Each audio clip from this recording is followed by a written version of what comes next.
got you. Hey, y'all. Hey.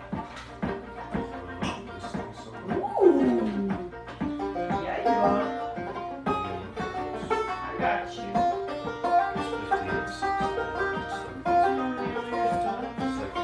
Oh, I can't open. That's funny. Hey, y'all.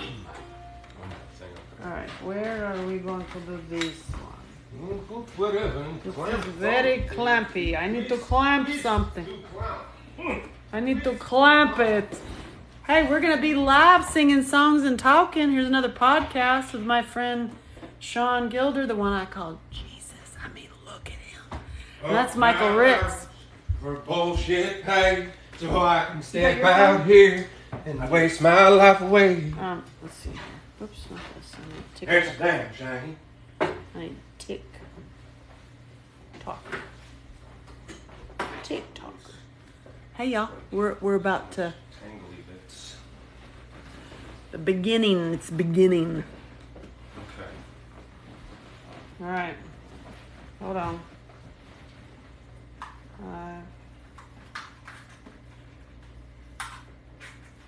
What is your My TikTok handle? The one in Nashville. Michael Ricks Banjo. It's a damn shame.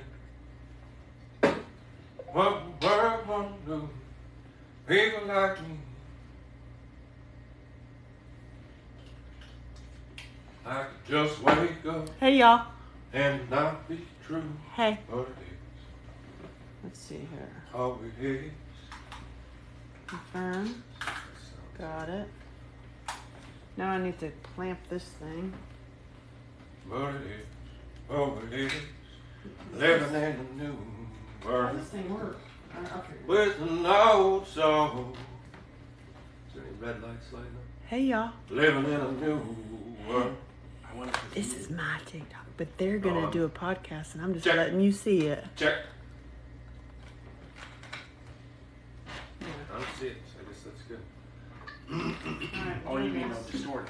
I do not know how to clamp this. Check. Living in a new world. With an old soul. Oh, I just clicked it right here. With an old soul.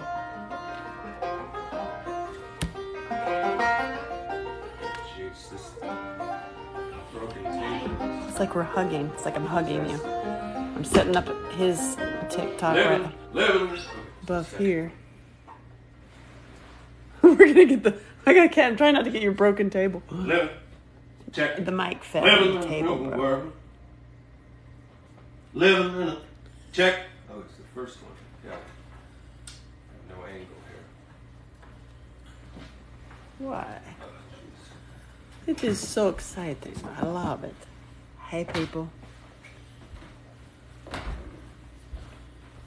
All right. You want to do any check or any, like how loud you're going to go so I'll make sure that you're not clicking? 1 1 1 2 1 1 2 1. Oh, make sure you can hear yourself. Jesus is singing, yes, and that's my friend Michael Ricks. He was in. That's funny. He doesn't Jesus answer. is singing. He never. Jesus is waiting. Jesus is singing. That Al Green song. Jesus is waiting. He's doing a podcast Go like with Max volume. Michael Ricks. Whoa, whoa, whoa, whoa, whoa,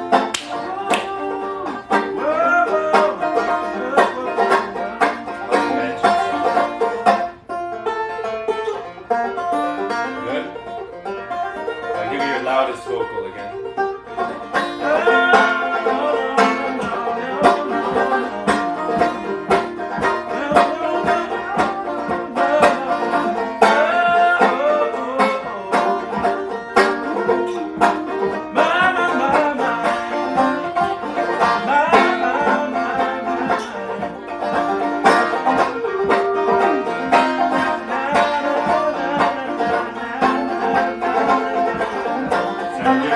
Sounds good.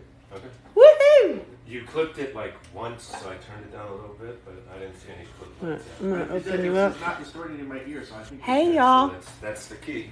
There is the man right there. You don't want it distorted in the ears.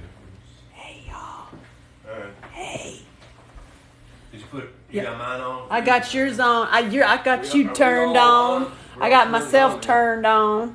Check.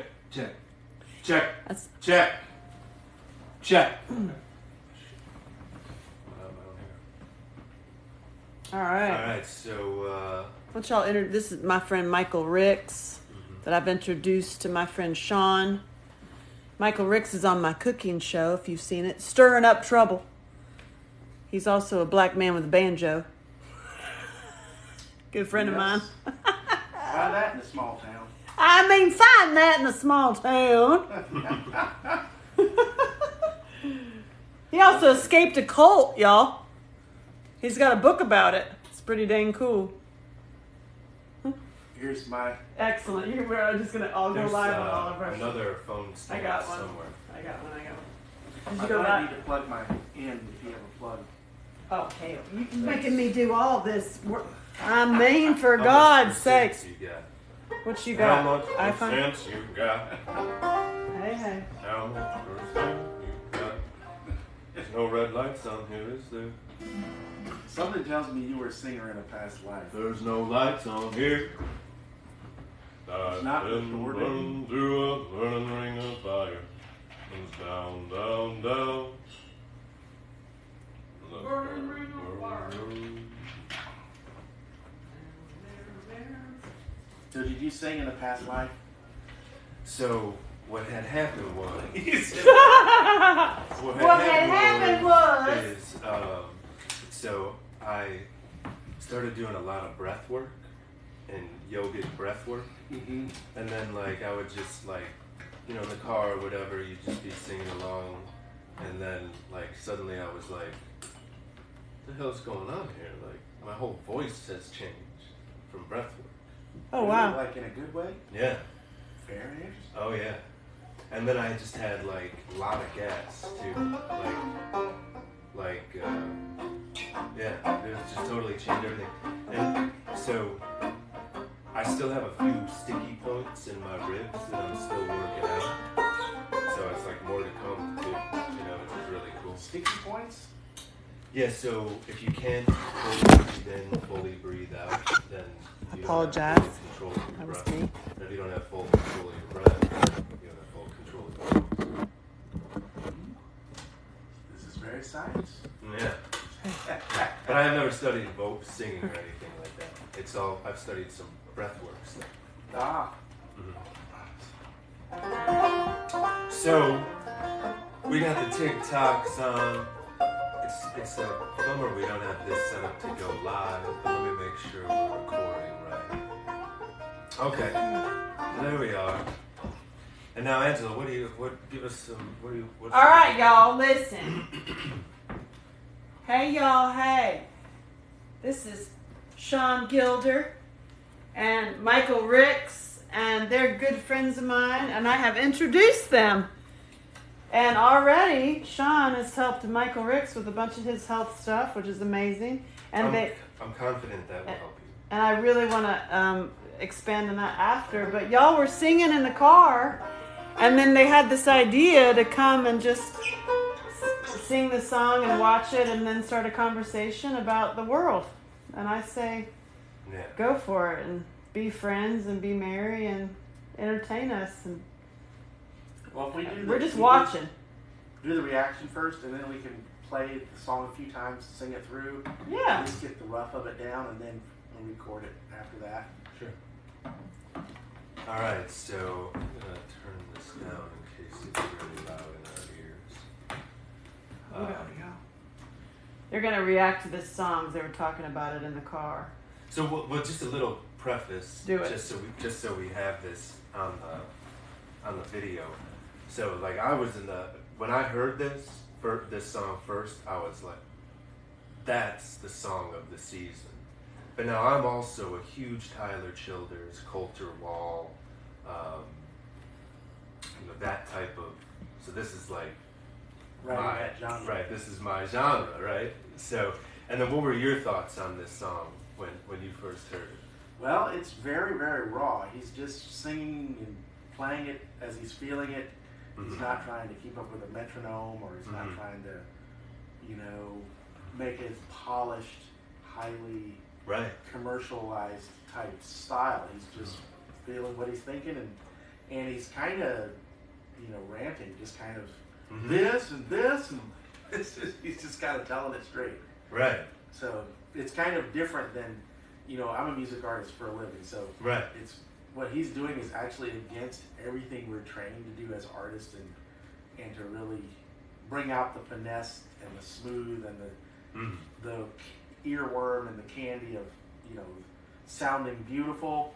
So he's like, this is how I was feeling it, this is how I'm saying it, here y'all go, you know. So And that was my first thought when I saw it. yeah, and you would, so if he were signed, this song wouldn't get out like this. No, that was, yeah, the thing that would be very interesting to, you know, see. It's gone viral. It's been this, you know, what actual human beings, you know, not Billboard paying a record label to letting a record label bid for the #1 spot on the Billboard chart. And Bobby Bones here in Nashville went on a huge rant about how these songs get bid up to the #1 slot on the chart. Yep. And so he definitely Payola. payola in the USA. Oh. Yeah. Yeah. No, but yeah. So long story short, yeah, this song is definitely one of those songs that climbed up because real human beings liked it, listened to it, clicked on it, commented on it, and so yeah, it's definitely not what the commercial system, you know, for once not writing about pickup trucks or, you know, your dog or Shaking it. you're shaking it. You know, he's writing about real, you know, things that he's obviously experiencing and seeing around him. So he's being, you know, painfully honest, actually. You know. You hear the pain in his voice. Yes. Yeah. Yeah, so I thought it was really cool, and you thought it was. Why don't y'all watch I don't know it? if a word. All right, we'll watch. All right, here we go. Let's watch.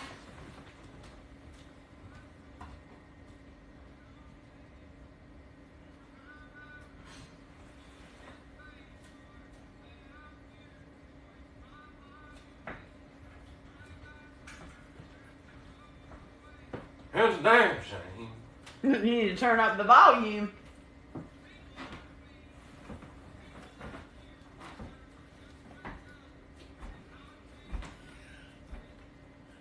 Oh, you can't hear it. They can't hear it. Never let them know.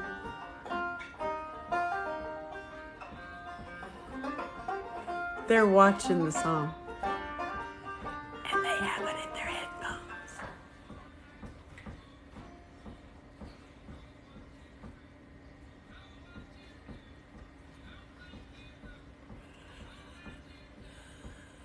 They're listening to it in their headphones. 1 minute.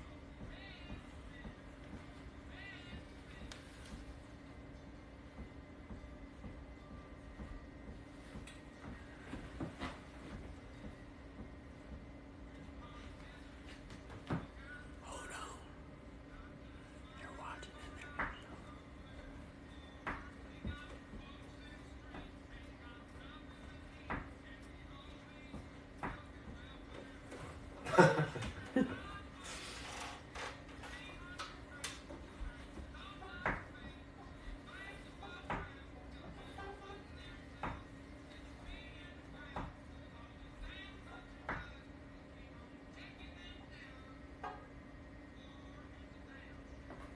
So hold on, I gotta pause it just really quick to talk about a few of those lyrics, right?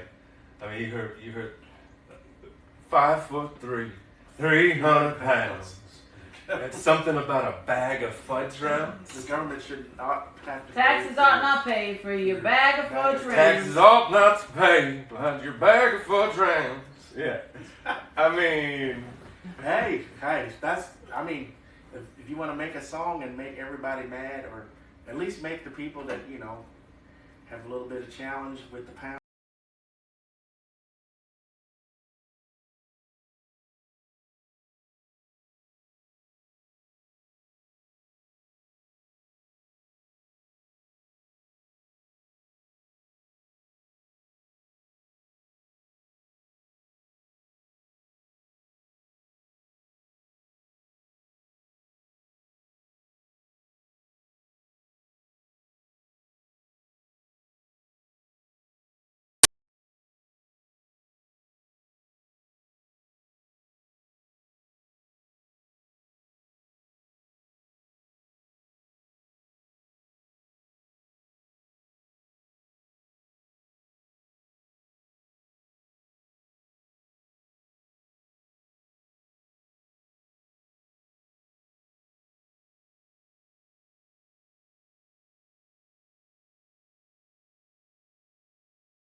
get taxed when you spend it. You get taxed when you sell something. You get taxed when you buy something.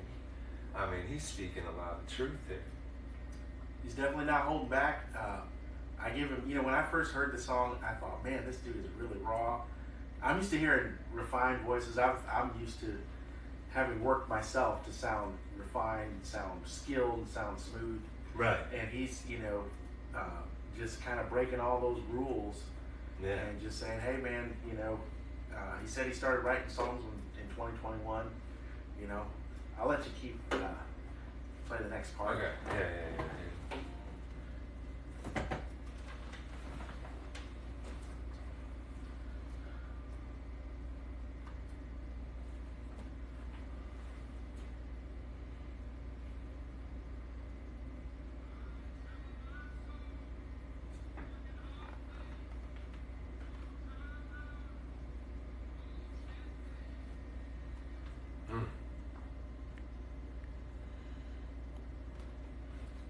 So he just got himself a better job too.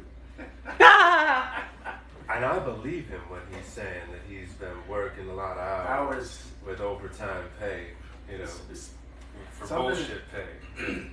Bullshit pay, because that means he must. The company's like, crap, we ain't paying him much. Now he's famous. Crap. So I looked it up. The most money he's ever made in his life, he said, was $12 an hour. Oh man, I've been there. And he's how old is he? I don't know how old he is. Can you? I don't have a phone available. They're all working. I'll look it up real quick while you're going. I mean, he looks like late 20s. Yeah, that's what I'm guessing too. The other thing about him too is he lives in a trailer that he bought off eBay for $700. Dang. That has a tarp put on it to keep the water out. Dang.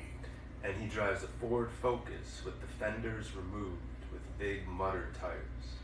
I bet trying to drive through the mud. Right, and it's functional, right? So Yes. this is a man that,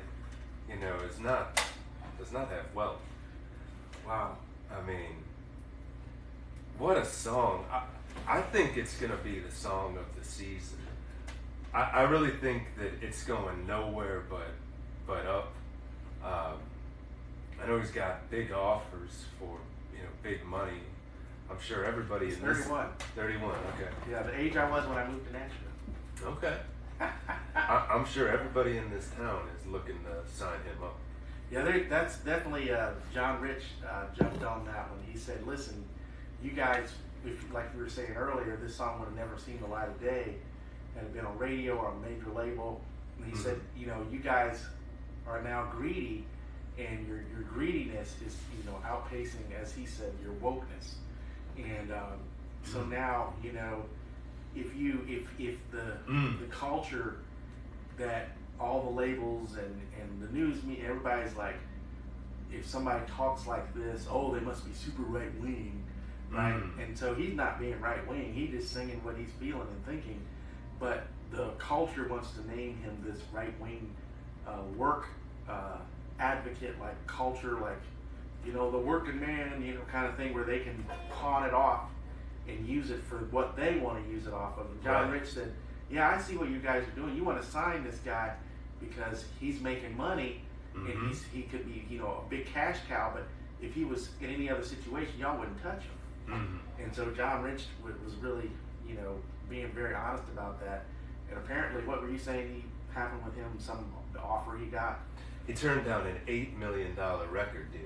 Oh! Which you don't know if it was $7 million to 2 or $1 million for you, 200 for you, or what the stipulations. I mean, because these lawyers will get into lawyering, and that $8 million disappears real fast. Real fast. I mean, in touring fees and merch fees and all the stuff that they label recoups back from him going basically $8 million in debt.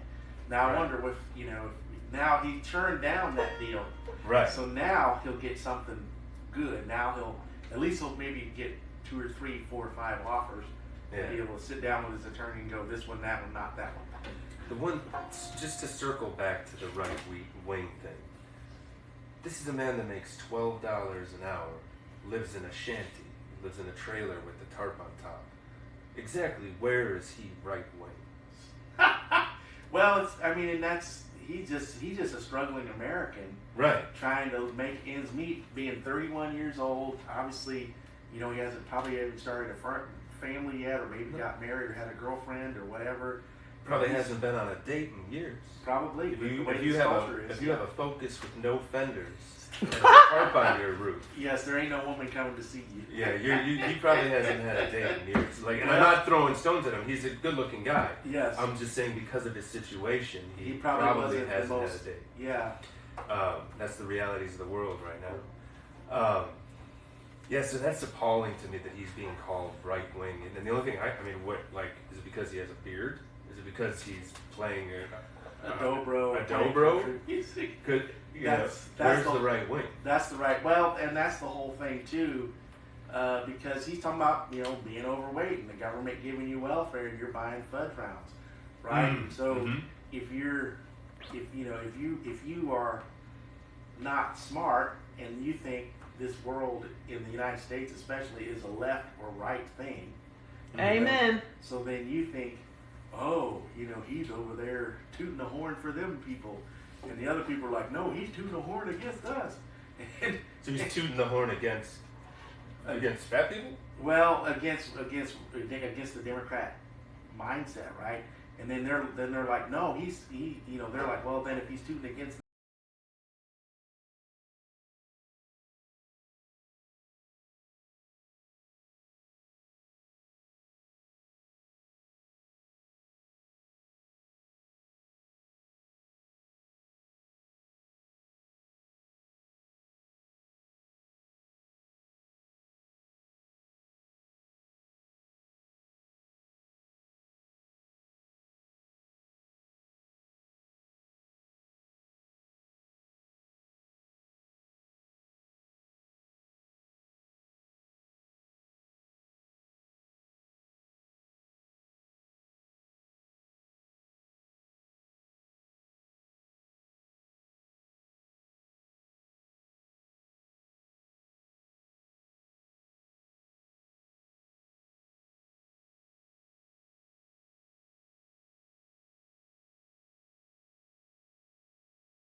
I was always too black to be white and too white to be black.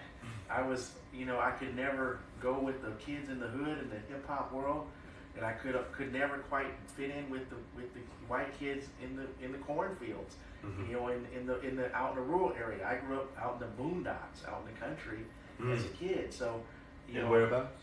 Northern Indiana, Noble County. Oh yeah. Yes. And where did you grow up? Northwest side of Chicago. So you're Midwest too. Yeah. And then, so you're near what, like South Bend, Gary? Just a little bit above that. A little bit above, like South Bend and Gary, Indiana. More. So you're almost in Illinois. It's probably more closer toward Michigan, honestly. Oh, okay. Going up toward the top part of the state of Indiana. Gotcha. So you're near where that beach was. So we were down by Warsaw, Fort Wayne, Columbia City. Oh, a friend of mine is from Fort Wayne. Okay, yes. There's like casinos there or something. There's a lot of Amish community and stuff too, and there's a lot of lakes and fishing and So it's country. It's very country and it's northern. So it was still a little different than being down here in the south and the country, but I mean the country's a country. The thing about it I loved is we had a big family. I had 5 sisters, 3 brothers. Wow. I saw white people blessing us all the time. I didn't know until I moved to the inner city that there was this conflict called racism. My parents mentioned it briefly and taught me about black culture, but all I saw was white and black people behaving. People in the mall, people at the bank, people at the grocery store, people at, the church, people at, basketball game, football game. All I saw was black people and all kind of people, colors, all acting right. Nobody's trying to go to jail. Nobody was slapping each other, fighting, and you're an N-word or anything like that. Everybody was behaving and acting cool. Yeah. And so, I remember coming home from church and seeing like big bags of snap beans and corn and squash and different things. And these were people that saw that we had big families in the towns we lived in, and they would, out of the kindness of their heart, drop groceries on our front porch. And right. These were the white people that did this. I remember many times we had cars that were not good vehicles, and more than once somebody blessed us with a used car that they no longer needed, and and these were white people that did this stuff. All the racism in this country and the cases where it was decided by law and everything, all those people were white. That had the muscle and the means to fight those cases and vote things into law and stuff. Those were white people, man. And the other thing too, it's like, I feel like the United States has all this hate for racism. I just want to point out this was the second country in the world to abolish it. The second out of 193. Okay? And the first to abolish it was the one that started the slave trade. So, okay, but the second. Yes. So let's like, that's, something to kind of not celebrate, but at least acknowledge. Acknowledge. And there was a black historian I saw on Instagram, and he was talking about these African people, and you can look this up, went into Europe or went to where there was a large segment of white people and enslaved them for, I don't know, a great deal of time. And he said if you measure what the United States did to blacks, he says when you look at what blacks did to whites during that period of time, it was 10 times longer and worse than what was done here to blacks. Thomas Sowell. Okay, that's what it was. Yeah. And then I'm ethnically Irish. The Irish were enslaved brutally, so, it's not a color thing. It's not a color. It's not a color thing. It's a human thing. Some humans, to gain an advantage will enslave people. Yes. And even Indians, indigenous Indians, if they were to, encounter another tribe and they're stronger, smash them, enslave them. Yeah. This is a human thing. It's not a color thing. It's a human thing, and so I'm tired of hearing it. It's detrimental for kids to hear that the deck's stacked against them because it's not. Yes, and you may live in a certain community where you may be experiencing certain disadvantages, and it might be like this guy here. Right. He sounds like a black dude in the hood. But You know, except his problems are country problems because he has a trailer and he has mud tires and a tarp on. But it sounds like poverty to me. right, and I've said this before. That I think that some of the propagandists, let's call them, they do not want poor white people and poor black people to figure out that this race stuff is stupid. We're experiencing the same thing. Well, It's a money thing. it's a money thing. It's a have and have not thing. It's a burgeoning caste system that Yes. is happening in this country. So, yeah, I just I think it's tired and old and time to move on. It's time to move on. You know, I'm a great deal Native American. I also, if you look at close up, I've got freckles. Mhm. There's Irish people in my family on my dad's side. There's very light-skinned women on my dad's side that have big Irish red afros. If you were to see my dad, he's their complexion. You know, I'm a good part Cherokee and African American, so I'm all the colors. You know, so it just goes to show. Now listen, you know, people say, well, you say you don't see color. Well, what I'm saying is, I see your color, I celebrate your culture, I celebrate your Irish heritage, I celebrate, you know, whatever heritage that you have in your nationality, and or maybe you don't even know what your nationality is, but we celebrate whatever your ethnic and things that make you are, but we don't say, well, that's all you are. We define you by your humanity. You have, I always say, you have civil rights, you know, to protect you from racism or whatever, bigotry or whatever, to anybody, because of your human rights. Your human rights give you those things first. So above all, the reason why murder is evil is because it's human against human. No, not because of your color. Now, thank God you have your color and your hair and all your skin and all the things that make your culture what you are. But, you know, we're not against your culture because we say we don't see your culture or I don't care what color. It doesn't mean... Right. It's not an against thing. No. It's just like it's not what's important about you. Yes. You know? Yes. I mean, this country's been here for a long time. Every color could have grown up in the same area together.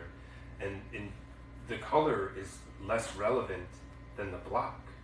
The block that you grew up on is more relevant than the color. Yes. Yes. Yes. It's just dumb. That's why I said I'm just tired of hearing about it. You know. I'll throw in Morgan Freeman said the way to end racism is to stop talking about it. Yes. Yes. Yeah. And we did a lot of talking about it, if you know your history, in the late 60s, and I'm sure you do, you know, and it's like, I feel like, you know, it's come back around again. Yes, it's in it. That's the thing in this country. You have to keep resurrecting it, keep bringing it back up, keep, you know, teaching the generation that comes up, not thinking and rehashing old wounds To keep the division. To keep the division. It's kind of like if you and me had some kind of disagreement and we hash it out, we figure it out, we say, I forgive you, I'm sorry, I did my thing. Dad, you say, I'm sorry, I did my part. And then 2 years later, I come like, remember that thing you did? And no. It would be like 2 years later, someone else comes in and go, did you hear what Sean said about you at the bar? Exactly. That's what's happening. Yes, and then yes. it's like, what do you say? And then you know, you get with me and I'm like, I didn't say that, but you're still so, it's stupid. And then we're in the, you know, then we're arguing again. TikTok's vice.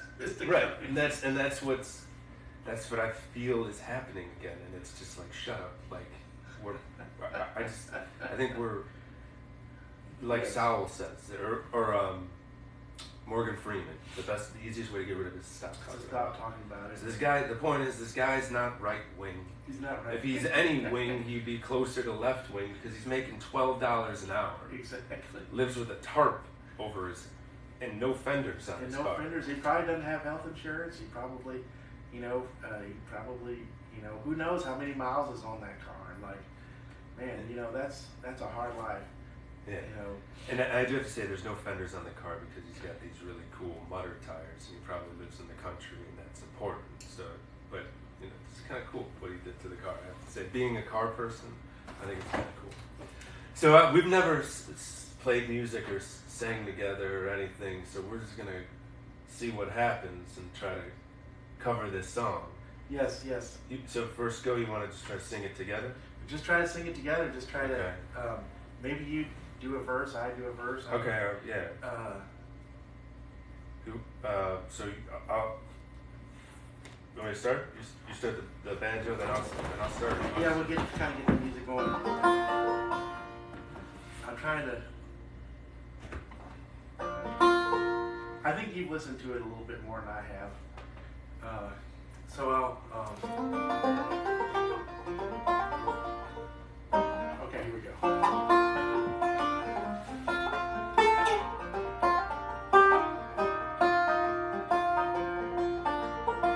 Wait a minute. You know what? I think I'm in the. Okay, here we go. 2, 2, 3.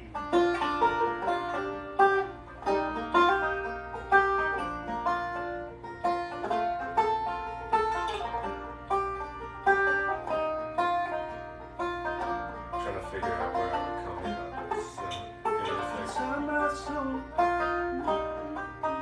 I've been selling my soul, working all day, overtime hours, with an old soul. These rich men north of Richmond, Lord knows they want to have total control.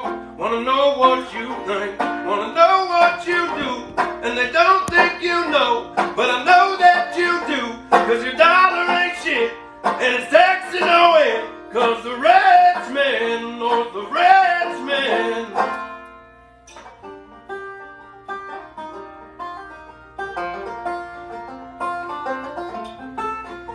Powers politicians will look out for minors, and not just minors on an island somewhere. Lord, we got folks in the street, ain't got nothing to eat, and these obese milking welfare. Well, if you're 5'3" and you're 300 pounds, taxes ought not to pay for your bags of fudge rounds. Young men are putting themselves 6 feet in the ground, cause all this damn country does is keep kicking them down. Lord, it's a damn shame what the world's got to do for people like me and people like you. Just wake up and it not be true. But it is, oh it is, living in a new world with an old soul. These rich men north of Richmond, Lord knows they want to have total control. Want to know what you think, want to know what you do, and they don't think you know, but I know that you do, cause your dollar ain't shit, and it's taxing no end, cause the rich man north of Richmond.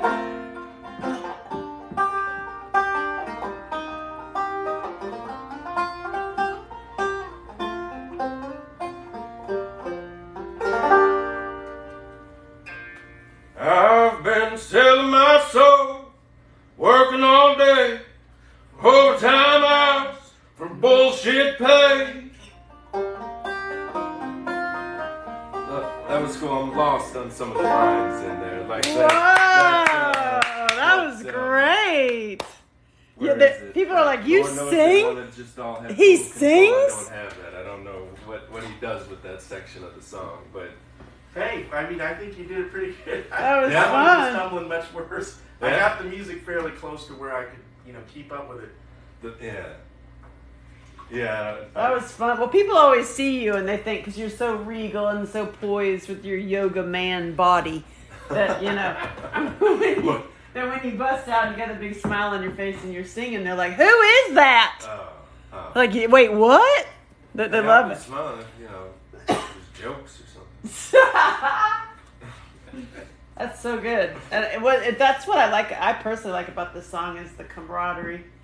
Because it's like, when you open up your windows, like that movie, I'm So Damn Mad, Network, or whatever it's called, where it's like, I'm mad as hell, I'm not going to take it anymore. Remember that movie? Yeah. Yeah, and that was from the late 60s. Yeah. And that's what's happening again today. Exactly. I think this has a shot at being the anthem of it. And I think it is. What about, this line here? Living in a new world like we are right now, because people are awake to see what's happening, through the power of these things. And people have got to be reminded. That's why I love hearing y'all's talk, because that it is the manipulation of the media run by perpetrators that's going to try to switch that around and make people not listen and point out some one lyric about and say it's fat shaming or you know what I mean, and like totally distract and distract. And they want to know what you think, want to know what you do, because they don't think you know, but I know that you do.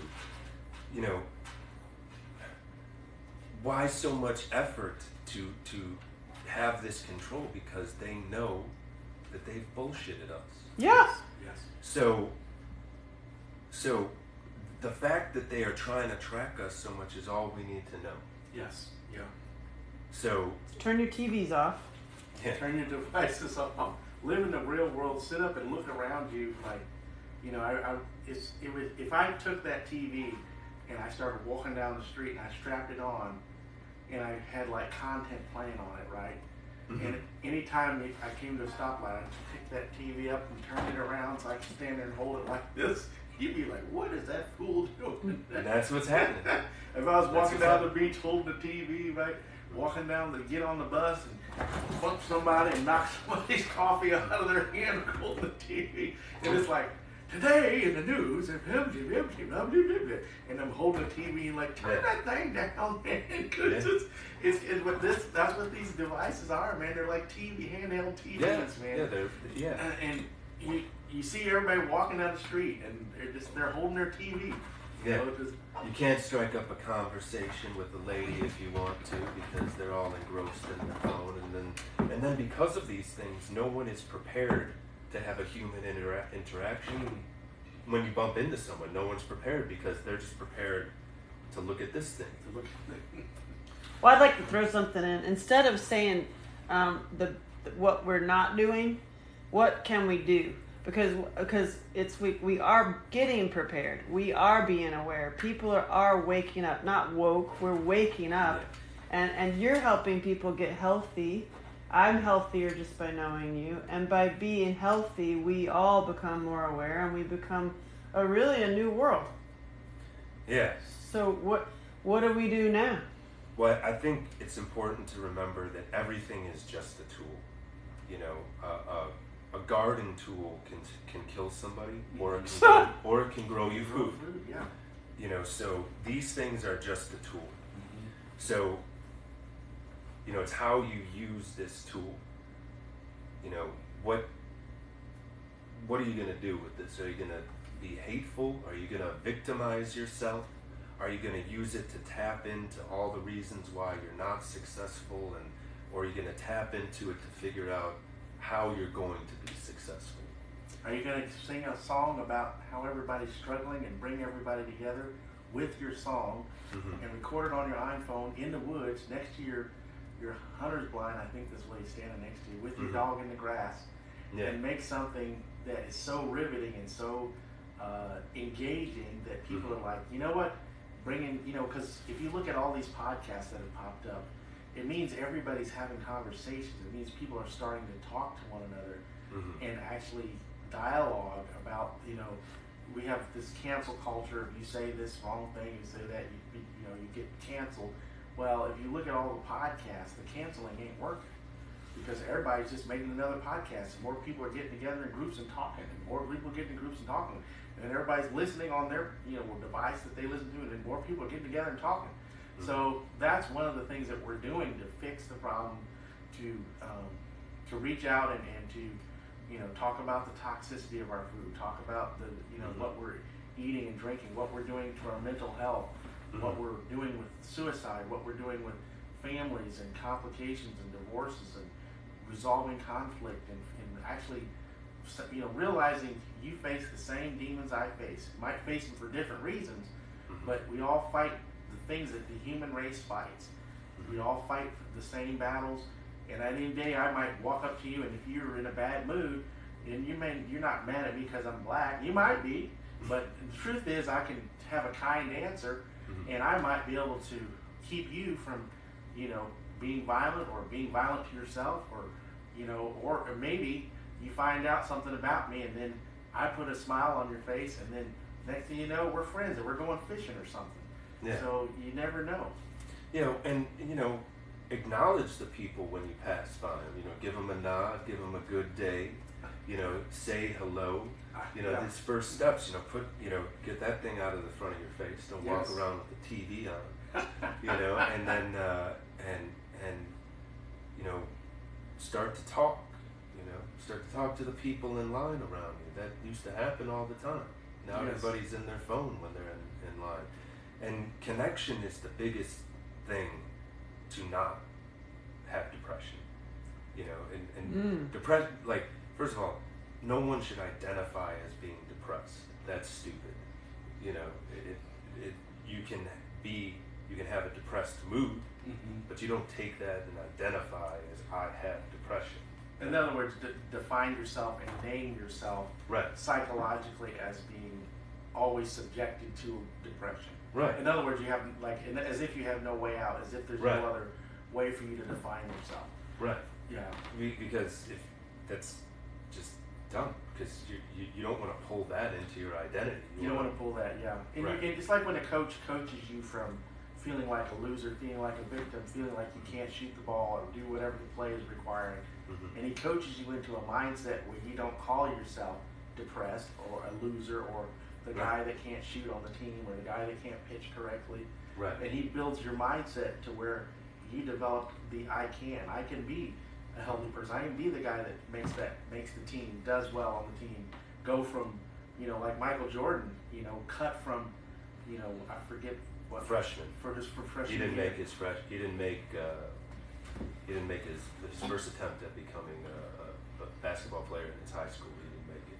Wow, I mean he wasn't, he didn't have the ability to take over games when he was first in the NBA. He was always very athletic and very skillful. Actually, I'm from Chicago. He was a monster as soon as he laced him up in his first season. But his ability grew. He kept evolving. He kept working out. He kept, he even took a timeout after his dad was, brutally murdered. Yeah. And then, he came back and he won even more. Yeah, double three-peats. Yeah. Yeah. The only thing that slowed Michael down was his ankle injury in his second year. Other than that, he was, all NBA, all-star first team. And then, when he was 40, he played the whole season with an MCL tear, which is just amazing. And he still averaged 20 points a game. That's why they call him Black Jesus. And I mean, it's just so.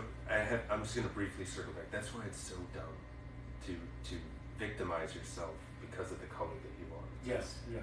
The most beloved people in this country have been black and white. Well, and to the testament of whatever oppression was there, if you think about this way, while the evil was yet happening, and Africans in Africa were selling other Africans to our white brothers and sisters, who then brought them into the United States and enslaved them, then the sorrow and the struggle and the pressure and the grief created the blues, which created so much more of what we have culturally, right? And then ultimately you see the Irish and the black and the different styles of music mixing together. We see the athletes we have, we see the music we have. If those evils hadn't come here with the good, and eventually the good triumph over the evil, eventually we would see, it's like, listen, if y'all had left Oprah's descendants alone, we wouldn't, but y'all didn't. But then when the good was overcoming the evil, it produced Oprah. When the good overcame the evil, it produced Michael Jordan. When the good overcame the evil, it produced Martin Luther King. It produced Magic Johnson. It produced Tiger Woods. So, even if you look at the things that happened in history that were terrible, ultimately when the victory and the good and the hope and the love and the joy and the faith and all the good things that are really in the heart of people, that when they're given a chance to shine, come out, guess what happened? Guess what happened? So, you know what? If the black people hadn't come here, we wouldn't have what we have today. And so, and if you do the math Hallelujah. on how many people had to live and die for us to be here. yes, yes. So at some point in both of our histories, someone had gone through some real troubles, you know, because humans have been here for a long time. Yes. So, you know, it's, we've all been through it. I think that with all of the flaws that America has, it's still a mighty fine place to be. Oh my goodness! I mean, everybody's staying here that I know. That you know, you can go to other countries, but I think the United States probably has it pretty damn good. Mm-hmm. You know, you look at the innovations and the businesses and the inventions and the things that are created in this country. We're probably 10 times more creative than so many other countries, and in a lot of ways, though there might be creativity in other countries, it's so much easier to launch things and start businesses and start things in this country. And you know, I'm glad you mentioned that about the creativity, because the creativity comes from freedom of thought. If you don't have freedom of thought, so if you are afraid to speak, you start to lose your thought. So all of this cancel culture stuff is an assault on thought. What makes America great is that there's so many thinkers here because of the First Amendment, the right to free speech, that is the right to free thought. yes. Let's applaud the brand that is the United States of America. Yes. This is what has given us this freedom of thought, and let's cherish it and not let anybody take it away. And so this cancel culture stuff is stupid. Everyone, if you take a sound bite from, if you chop up your entire life, if somebody followed you with a camera and for your entire life, you're in a bad moment, pissed, late, not fed, thirsty, somebody takes a sound bite from you, chops off the front of the sound bite, the back of the sound bite, now you sound like an asshole. That's not fair. No, not at all. You know, and then people are getting canceled for that very thing. Oh yeah. I want so much free speech because I want to know what type of person I'm dealing with. Let everyone tell me everything, and then I can find out if they're an asshole, if they're authentic, if there's somebody I want to be friends with, if there's somebody I don't want to be friends with. But if they're afraid to speak, then I don't know. Well, They could be a closet Irish racist or a beardist. They don't like people with a beard or long hair. You know, they're judging me. I mean, that's really, you know, somebody could be judging me. A lot of people think I'm liberal because of the way that, you know, and they'll start talking to me about some crazy ideas. And I'm like, well, actually, that sounds pretty crazy. You know what I mean? Like, so, you know, you want that free speech. Like, let's not cancel anybody. Let's let everyone speak. And then, you know, that allows us to see who everyone is. Well, when you look at this device, right? This is an iPad, right? This is one of the latest generation iPads. You know, this iPad has parts in it that are named, right? This is a conglomeration of words. And somebody says, well, if you take this word and that's named this part, and you name this part, and you name this part, and you put it in here, and you manufacture it, and you take it to this part, to this country, and you tell them with your words how to put it together, and you put it in a manual and put it on a disc on a computer, and you assemble it together, and then they say the words, and then they make the cover for it, and they make this pencil, and then all those words made this device. Now, if somebody says, well, you can't speak, you can't think, you can't talk, well, guess what? There's no innovation or anything. That's not me. And there's a reason why that came out of this country. You know, there's a reason why the internet came out of this country. It's because freedom of thought comes from freedom of speech. So cancel culture, we gotta cancel culture. And you know what? You can't cancel the truth. No. You Amen. can't hold a good song down either. You can't hold us a good song down. And he's in that song telling the truth. Right. And they said, we're going to cancel that kind of talk. Well, y'all couldn't cancel it, could y'all? They're trying. They're labeling him right wing. I'm sure there's gonna be a video of him like doing something that's gonna be deemed racist. You know, like they did with Morgan Wallen. Yes. You know? Yes. I mean, maybe they'll catch him like rapping a song and he says the N-word, and they'll chop out the song and then just leave. I mean, they're going through this man's life with a fine-tooth comb right now. And so another thing, let's, give space for being juvenile. Maybe he said something when he was 14 years old that is not inappropriate, but let's just say lack of understanding, lack of maturity, something that you wouldn't want to expect from a grown man. Sure. But let's remember that he's a child, Yeah. So it's like people that go back through like tweets 10 years ago. Oh yeah, they're just looking for it. Yeah. I mean, the truth is, we've all said stuff. We've all been angry. We've all had moments that we weren't proud of. And if those moments were captured, especially from when we were kids, and they didn't have this technology. So well, there's all kinds of stuff that would never see the light of day. Yeah. But with the way our culture has tried to take these words and take them out of context and things, I always tell people it's high time, as a black artist and as a black musician and entertainer, it's high time to cancel the N-word. It's high time, and I tell people, when you hear that N-word, if I were to go in the hood right now and I were to walk on the street and I'd put on clothes that were considered inner city, and I walk up to them and some dudes on the corner, and maybe they're in a gang and everything, saying, I say, hey, what's up, my N?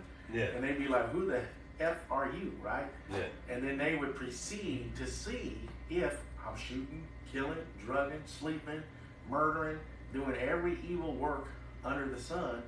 And if they perceive that I am, then and only then would I be their N, right? I'd be one of them, one of their N. So when another black person calls somebody in the black community an N, guess what they're saying? They're saying, listen, you and me are down with drugging, sleeping, killing, murdering, and every other thievery, wicked, evil thing that brings the black community thing down. Things that, President Barack Obama ain't in the street thugging, right? Michael Jordan ain't in the street thugging. Heck, 50 Cent and Snoop, they ain't in thug. Heck, even Jay-Z. They came from it. All three of those people came from it. Well, but they're not anymore because they got some money. They got some money. They got a nicer house. And they eventually, had to leave behind the murdering. Otherwise, they would be a statistic.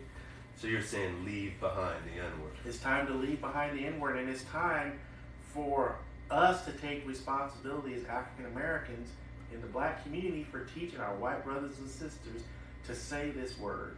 And for us, when they say, oh, you can't say it, it's like, no, we were saying it to ourselves.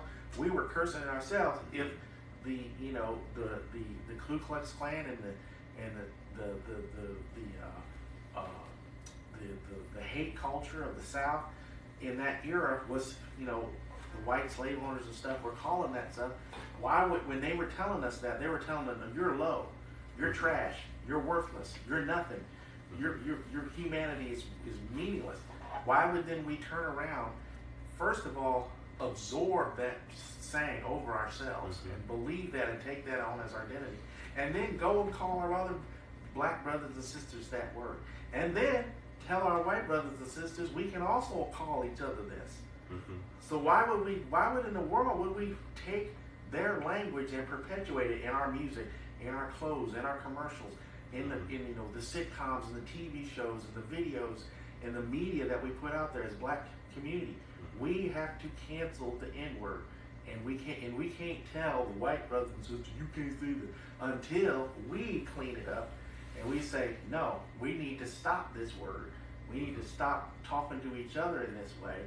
And then when one of our white brothers and sisters say it, we say, well, we're the ones that taught you to say it.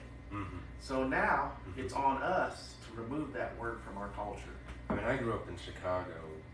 I mean, I knew every word to The Chronic by Dr. Dre. I didn't know what any of the words meant, but I knew every word to The Chronic, 1991, 1992, you know what I mean? And there's a lot of people growing up today that know every word of whatever is hot today. It's hot today, yeah. You know, and yeah, you know, but I understand the history of it. I also think that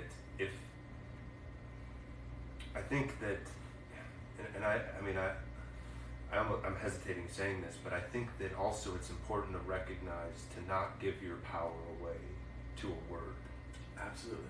If somebody says something to you and it's a word, you know, don't give your power away to a word.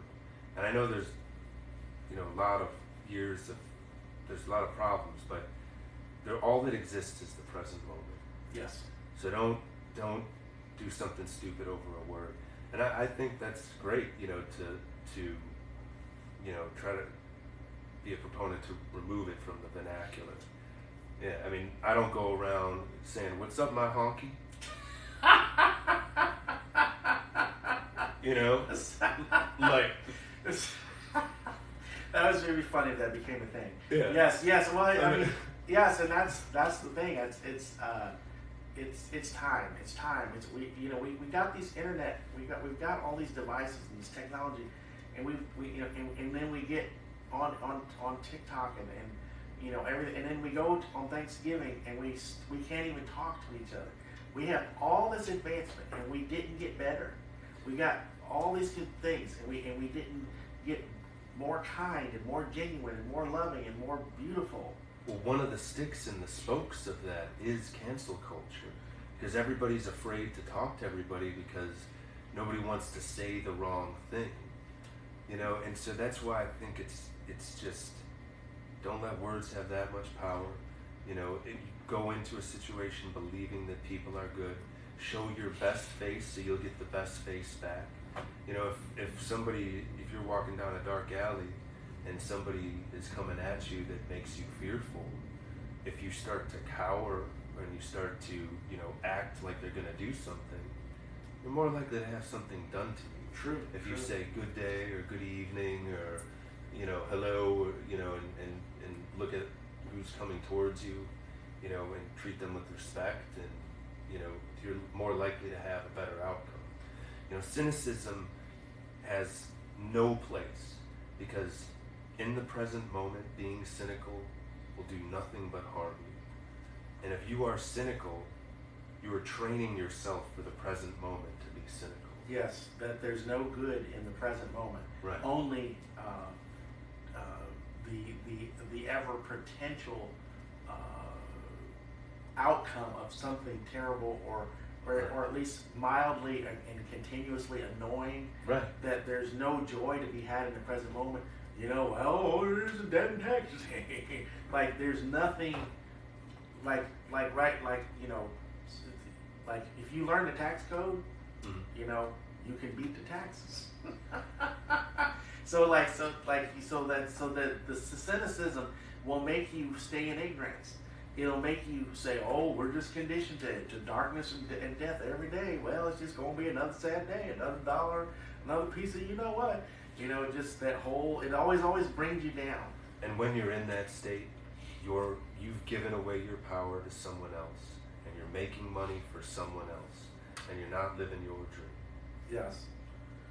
Yeah, it's time to give take back our power, take back our hope, take back our joy, to stand up and look around you, look at the mall, look at the store, look at the grocery store, look at the bank, look at people in church, look at people standing on the corner. I see everybody being good.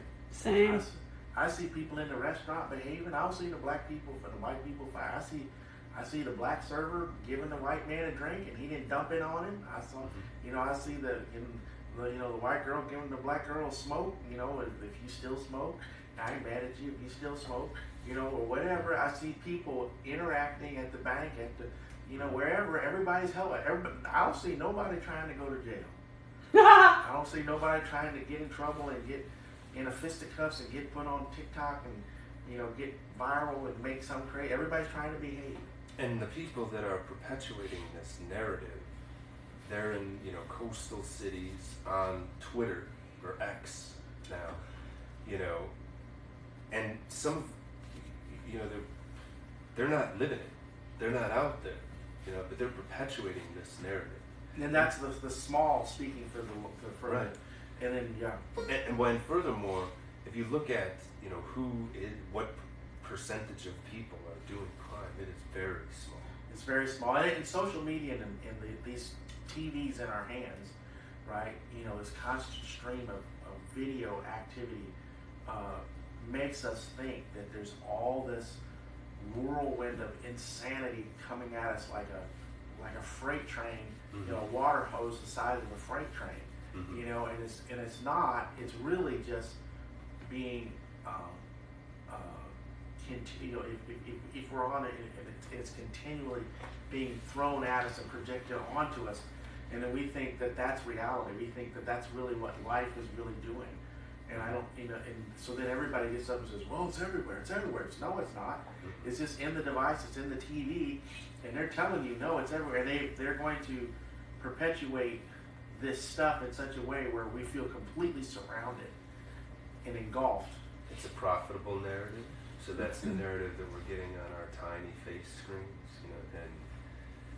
and put that thing down, say good day to people or good evening to people, and turn this song up too. Turn this song up and make sure everybody hears it, and make it the anthem of the year. Absolutely, I think he will continue to grow as an artist and as a musician, and it'll be interesting to see what if he ends up recording it with anybody, and maybe how he kind of takes it from the raw acoustic way to what he ends up doing with instruments and stuff around it, and just goes to show you that we're not as far apart as you think. A song like this is being talked about all over the country. Seems to me we're kind of all seeing some of the same challenges and same experiences. We're all seeing our humanity is a whole lot alike, and we've got a lot more to celebrate and believe in with one another. That's something we can do. Amen. Speaking of turning it up, do you want to have a crack at that? You want to do it? You want to do it? I'll stay mostly quiet, or maybe if I don't know. I'll give it a shot. It's interesting because I'm like, man, I sing different, so I don't know. I'm gonna try it though. I'm gonna try. If you want to, you don't have to. Let me try at least a verse and a chorus. Yeah.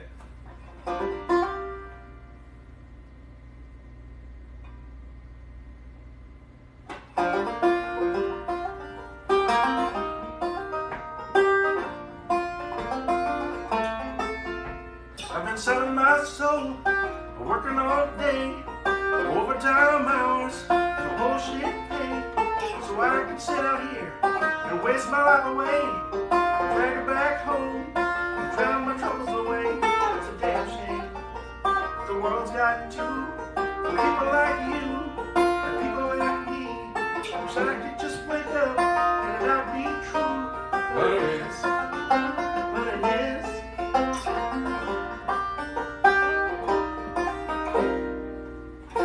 That's what I was doing. That's the part you're That was going smooth, on. man. No, that was Nice. smooth. You did. Yeah, that was smooth. You had a smooth voice. Well, thanks, Will. Thanks. Yeah, I like that. It's tricky, isn't it? There's some tricky points. You're like, how do I wedge this into? When you're looking at the lyrics, how do I wedge this into where I'm supposed to put it? All right, Dan. To his credit, he's kind of improvisationally, dropping the chords in there, and then he'll say a few words, and then he'll sing another set of lines. He's not overcomplicating it or making every word drop on beat, dun, dun, dun, dun, the word with the beat. He's like singing it as he feels it and kind of just feeling it, which is kind of more in tune with the tradition of the blues, really. And people ask me what kind of guitar that is. If that guitar he's playing with, the round resonator, much like the banjo here, is like a dobro. And so usually that's played like this with a slide, but he's playing it more like a guitar, and getting kind of that unique tone instrument-wise that he's getting. But yeah, that's to his credit, kind of how he's singing it in kind of the blues tradition to some degree. Hey, so Michael, since we have you here, do you have a song? Can you play us a song? from Sure. you? Like something, Oh, yeah. I don't know, you have a song that sums some things up for us? I don't know. You've got tons. You know, Sing us a song, Michael. well, I appreciate you guys letting me.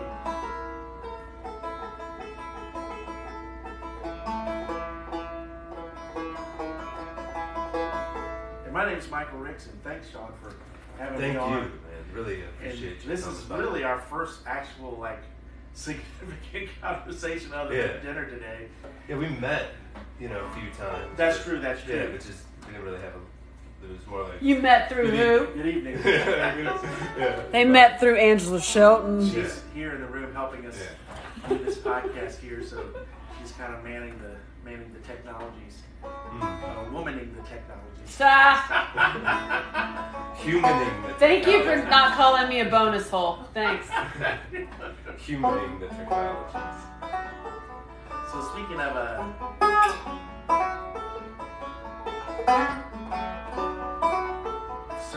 six situations and circumstances that bring us together.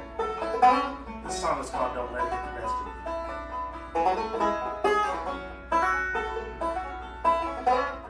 We've all been down for the count.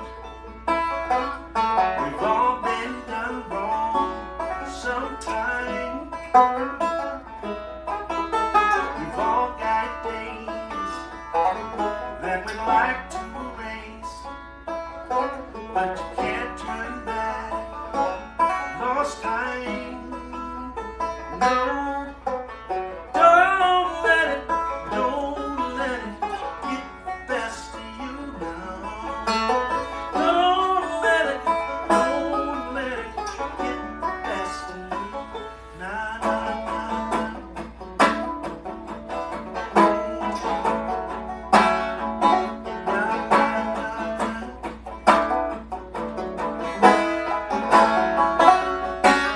We've all missed out. We've all messed up, but you still got time to change. See your face in the mirror, see your fears and your doubts. We can all turn the page somehow. Don't let it get the best of you now.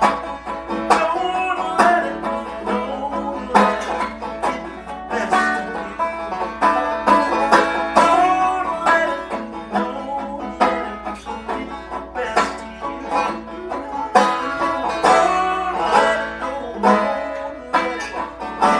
Best of you. Every day is a chance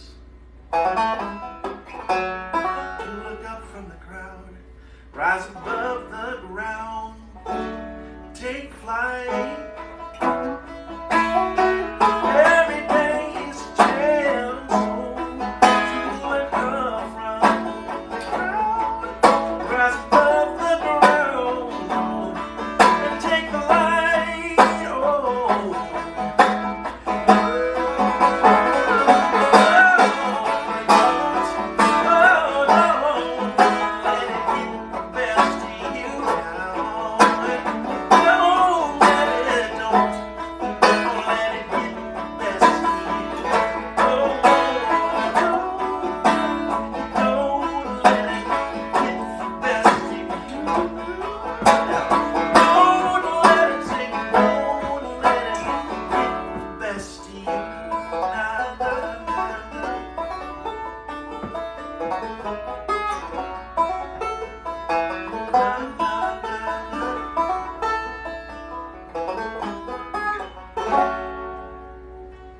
That's nice. Hey, that's awesome. Yeah, there's some Thank you. some Thank you. what do you call that? Scales or what do you? Thank you. That's cool. Yeah, that's So great. unexpected. I like that. I like that. So I want to throw something out too, since I know both of you, and since you're so great and you're so great. I like to put people together to help each other, and my friend here had some heartburn issues earlier. Well, you're telling me about, I guess, Yeah. Black seed, cumin, seed oil. Yes. So, well, number one thing, since you mentioned the heartburn, let's talk about that first. So, a lot of people that have heartburn, they think it's because they have too much acid, which makes sense because you have this acidic feeling. You know, it's very uncomfortable. I've had it only a handful of times in my life. I did not like it. It's actually because, in most cases, because your acid is too low. The pH of the acid is too low. So the body is smart, and the body says, we need to bring this acid up. So it keeps making more and more acid. But if the body doesn't have the building blocks to make stronger acid, it keeps making weak acid. And then it keeps saying, we need strong acid, make more acid. And then it makes more acid, and it's not strong enough, so then it fills you up all the way with weak acid. Wow.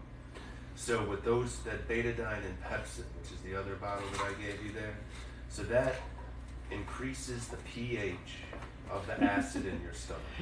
Awesome. And so don't take Tums, that decreases the pH.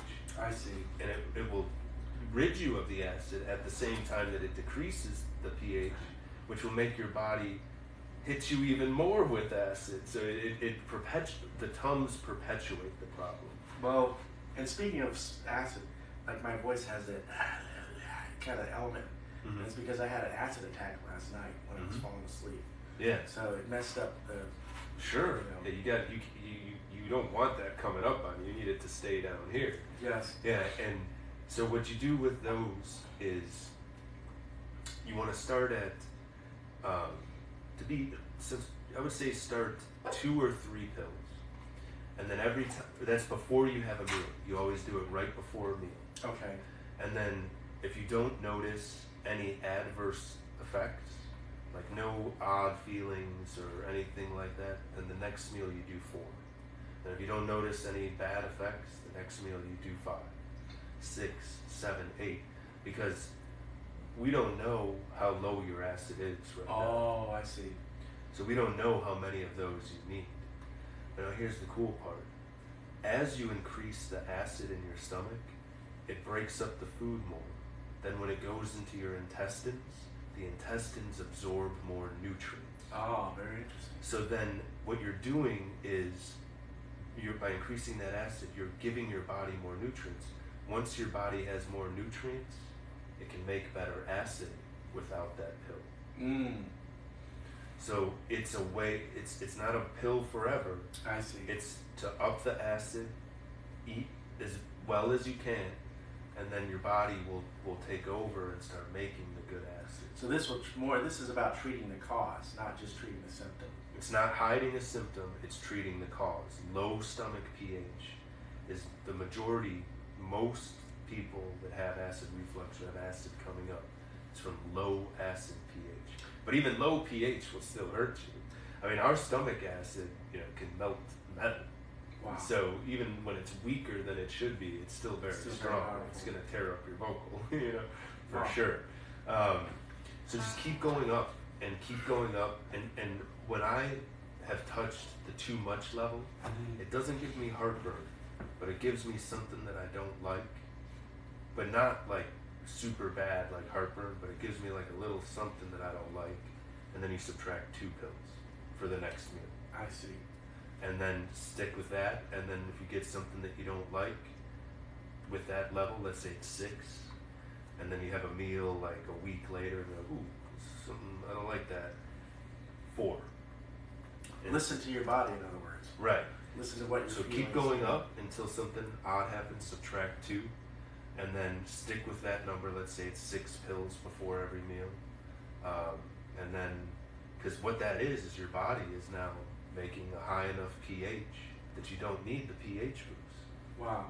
Cool. And so it's training. So will this help you with weight loss? Like So- help your body kind of get into a condition where it might lose weight? Well, so if your pH of your acid is low, what happens is when the food comes into your intestines, it can't get through the intestines because the food is too big of chunks. The chunks haven't been micronized enough because the acid is weak. So as the acid gets stronger, it'll start cleaning out your pipes. So There's also some other things that you can do. Take a magnesium supplement. Okay. Now, when you first start taking a magnesium supplement, be at home because it relaxes the bowels. Okay. So magnesium citrate is very cheap, Okay. and that really goes to the bowels. Ah, okay. Okay. So take it at home, and when you're comfortable. And always consult your doctor. Yeah. Don't listen to me. Talk to your doctor. But learn your body, learn what you need, and then talk to your doctor about this. Yeah. And these days your doctor may not know about this. Yeah. And it doesn't mean he's that's wrong. It just means that between what your doctor's advising you to do and what you know to do for yourself, kind of may have to split the difference and learn about your own body. And the pills that the doc will give you for acid turns off your acid pump. Yes, which correct. really backs up your system and really will bloat you and put weight on you if you take the doctor prescribed antacids. Now, what happens when you take baking soda for acid first? That's like a Tums thing. I see. So you're knocking down that acid more, so now your body is going to rebound with. That's temporary relief. That yes, do that, especially as a vocalist. If you're do the Tums or the baking soda, but do that before every meal in that protocol, and it'll start going away. I mean, a lot of people I've turned on to that. No one has said it didn't work yet. Wow. And black seed oil, that's it does a number of things. It's one of 2 seed oils that are safe to eat. The other one is olive. Well, speaking of which, I have a bottle of black seed oil. Is that the same thing as this? What, like something like that? Yep, it's the same size. Yeah, take that. Yeah. Is this the same thing? Same stuff. Okay. Yeah, just in pill form. I see. Yeah. And it jams the ACE2 receptors. It's a potent mucus cleaner. So it loosens mucus, even the mucus in your joints. Oh, wow. It helps make your mucus, it improves mucus quality all over the body. So if you have a little touch of asthma, that's mucus. So that black seed oil is some of the best stuff. I saw you drinking it. You were just like, bang.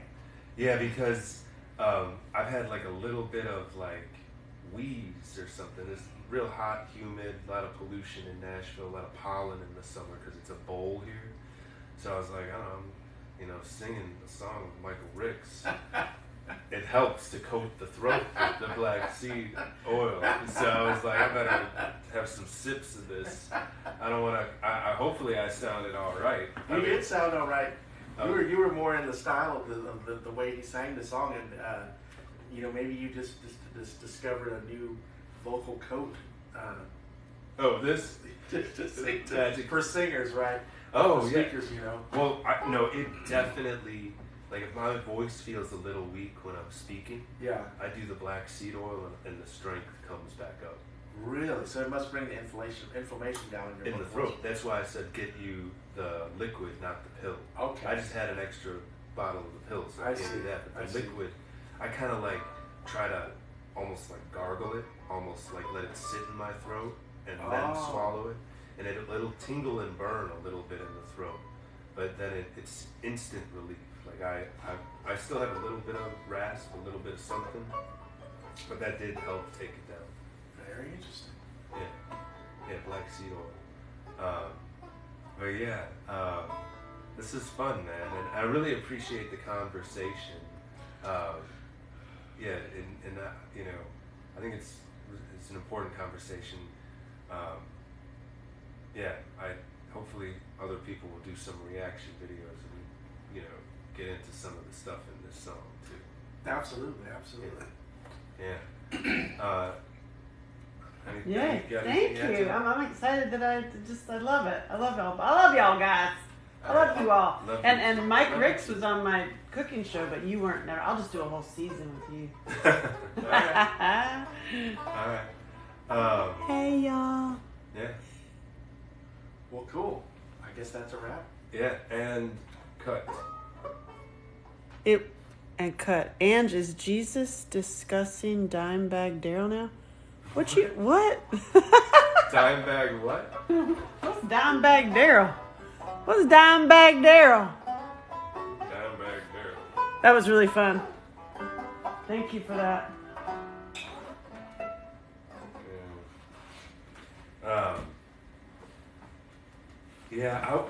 I was so there's. I'm sure you've done a bunch of recording in music studios, right? I didn't mention this to you, Angela, but I thought about this last night when I was trying to go to sleep. A buddy of mine sent me a number to a music producer that is nonstop working. So he has like the guitarist, the bassist, the drummers, multiple singers coming through his studio. I don't know what you mean. So it's like if you want to get something done fast, this is your guy. You know what I mean? Like, because he's so active, you know, that but like because he's so active, you can get in, and then you can get the bassist, you can get the guitarist, you can get that done. Would you be into? Because what I was thinking is I might record this song with a full. Go to this guy. No, that's awesome. And do it in pieces, parts. Yes. And as fast as possible. Yeah.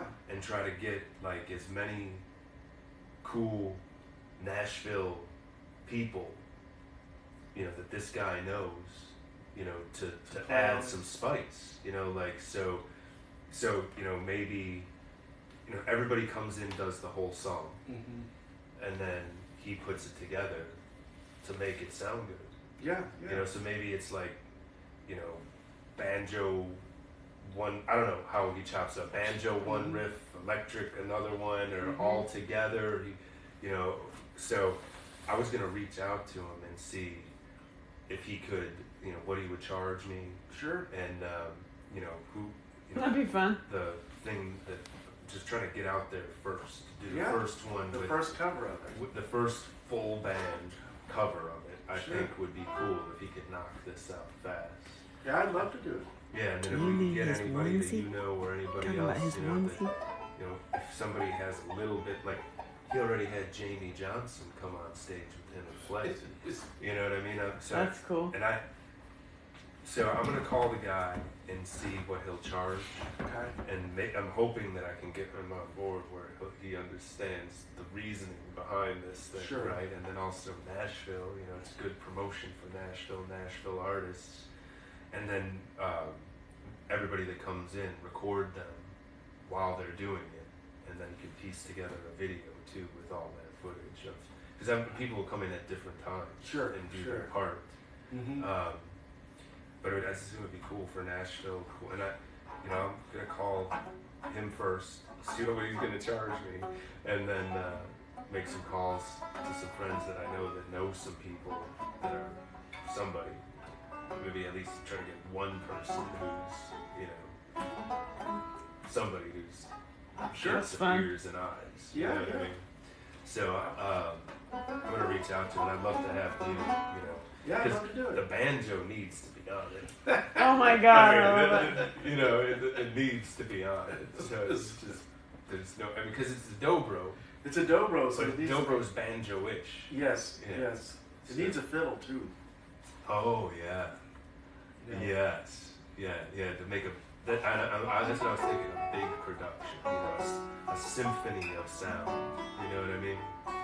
Yeah, interwoven, which I'm sure that's hard for producers to do, you know, piece all those parts together, but... that's what they do.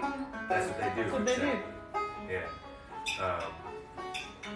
And it won't be Jordy. I would love it to be Jordy, but he can't. He's not in the game right now. Sweet.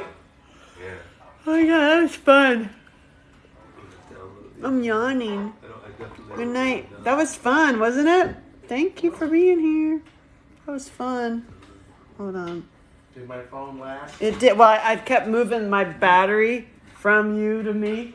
We were both on the tail end of battery. That's why it paused for a second, because it was like it said, but your battery's going down. So. Can you hit that ring light? Yes. That's got a lot of heat. Oh, there you go. Oh, you feel so much better. All right. Good night. You're welcome. Bye. This is a cool conversation.